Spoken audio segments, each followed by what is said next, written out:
Hello, I'm myackulic, owner and head instructor of the Edmonton Northside Arashi Do. I'm very excited you've taken an interest in beginning training with us. So what we've done is create some short, easy videos to help give your training a little boost. Watch these videos closely and practice the moves at home carefully. And get familiar with the names as well. This is going to make your first few classes much easier. Enjoy these videos and I'll see you on the mat soon. Okay, so let's get started. I'm going to show you some really simple things, a couple things to get you going, so when you come into that first class you aren't too nervous. Now, one of the things you're going to see right off the bat is people bowing. So when we bow, our feet will go together, hands go together, thumbs on our forehead, and a simple little nod. You'll see this when people go on and off the mats. You'll see it before they spar with each other or work pads with each other, or before and after class. We do this all the time. So very simple traditional Thai bow. So again, feet together, hands together, a little bit of a nod. It's called a Y. Now, got to get right into it, the stance. How do you stand? I am right-handed, so I want my right hand to be in the back because that's where all my power is. So I have my feet are shoulder width apart, one foot underneath each shoulder, and I step forward so that it's like I'm standing on the corners of a square. So if you look from the side here, my feet are about the same distance widthwise and lengthwise. What I want to do now is shift my weight back. So 60% of my weight is on the back foot and 40% is on the front foot. So I want to keep this foot nice and light. Now this is a Thai style stance, and I will show you a European or a Dutch style in a second. So weight is back, 60-40. My hands are going to come up. I want my elbows in front of my shoulders, okay? And my hands are not palm out. I'll turn them in about 45 degrees. I roll my fingers in and I put my thumbs on top and my chin is tucked. So this is my Thai stance. Now, if we're going to do more of a European or Dutch style, the weight shifts a little bit.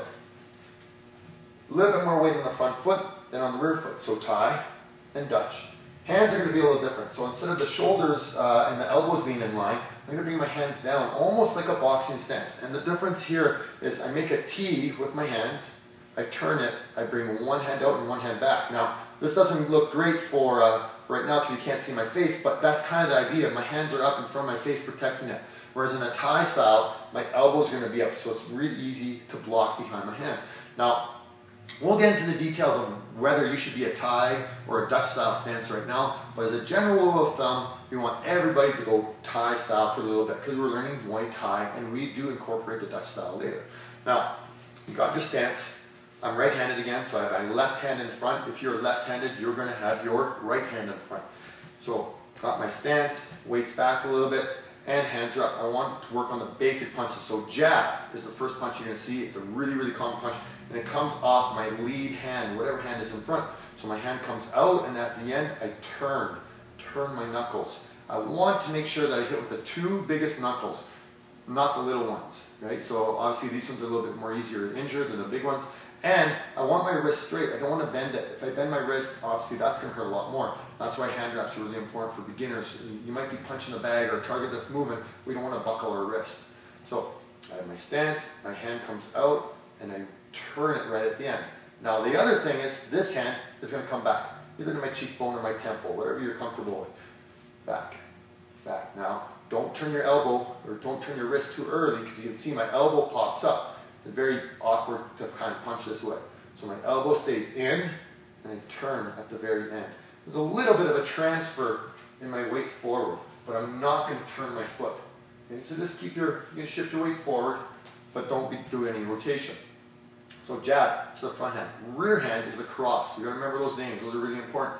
Jab is the front, cross is the rear. With my cross, same thing. Starts in that same stance. My elbow stays in, my hand comes out, and I turn. The only difference between this and the jab is I turn my hips, turn my foot. So I got my hand up, rotate. So all your power is going to come from your hips, not from punching like this. Now, if you might be really strong and be able to hit well, that's great. But if we can turn your hips, you can use all your body weight to incorporate into that punch. If you're a little bit lighter, not as strong, it is essential to turn your hips. Okay, so you can see I'm turning, I'm not leaving my foot on the floor, I'm going to turn, my hip comes out, or my heel comes out, and my knee is underneath my hip. Okay, really important. So, cross. We got our jab, cross, and the weight is going to transfer to my front foot when I do my cross. I'm going to lean forward, I want to lean into that punch, turn those hips. You can see my head doesn't come up, when I punch, it actually will drop a little bit. So we got our jab, cross, jab, cross, jab, cross. Now when you're punching, you want to try and punch in front of your nose, especially when you're doing it at home. Don't practice on anyone yet. We got lots of pads and heavy bags and stuff for you guys to hit here. Now, next part is the kick. And this is part of the reason it's going to make the stance a little bit easier to be leaning back. Thais are shorter people, they're lighter, they love to kick. I want to do a front snap kick, so I'm going to bring my knee up.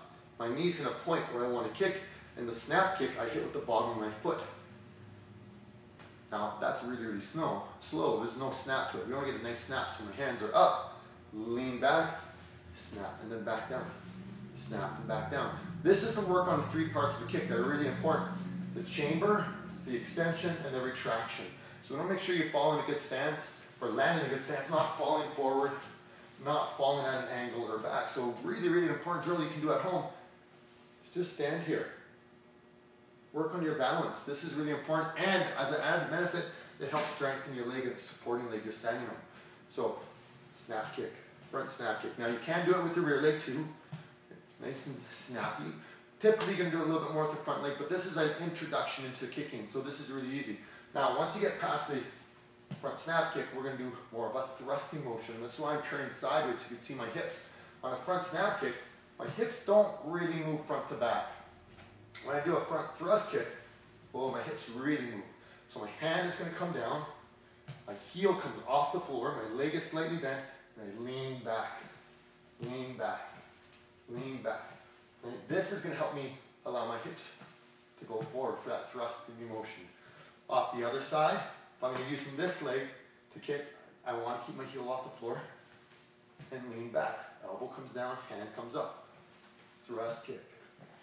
And just like when I'm doing that front kick, I want to hit with the bottom of my foot. And to be a little more specific, if possible, on a thrust kick, you want to hit with the heel. Now, flexibility is an issue. Don't worry about that. We can address that in class, and we will work on those skills. So, review. We got a jab. We have a cross, front snap kick, and front thrust kick. So, front leg, rear leg. You might say here, I say front leg, front snap kick, or rear leg, front thrust kick. Okay? Or teep is a more common name we'll use. Teep is when we thrust our hips forward. So, super easy. Jab, cross, snap kick, thrust kick, or teep. So those are the things you got to remember for your first class. If you can get that down, as long as you got your stance as well, super easy. You're going to have a fun time in class. Make sure you wear a t-shirt that you're comfortable with and shorts as well. Invest in some sport briefs so you don't have anything flying around, and most of all, have lots of fun. There you go, pretty simple, right? Take the time when you're practicing these moves, and if you have any questions, feel free to come on down and ask me on the mats. I'll be more than happy to answer your questions. I love questions. See you on the mats soon.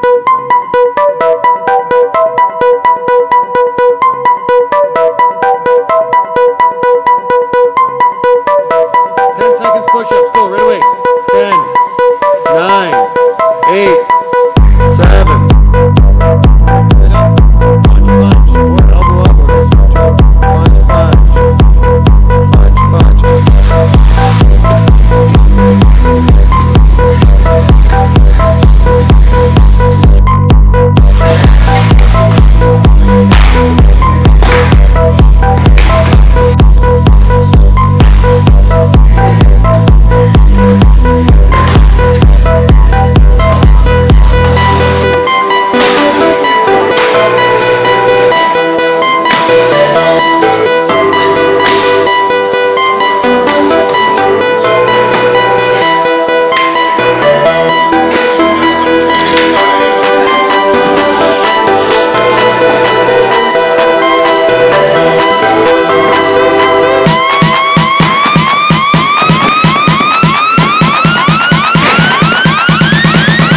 Come on.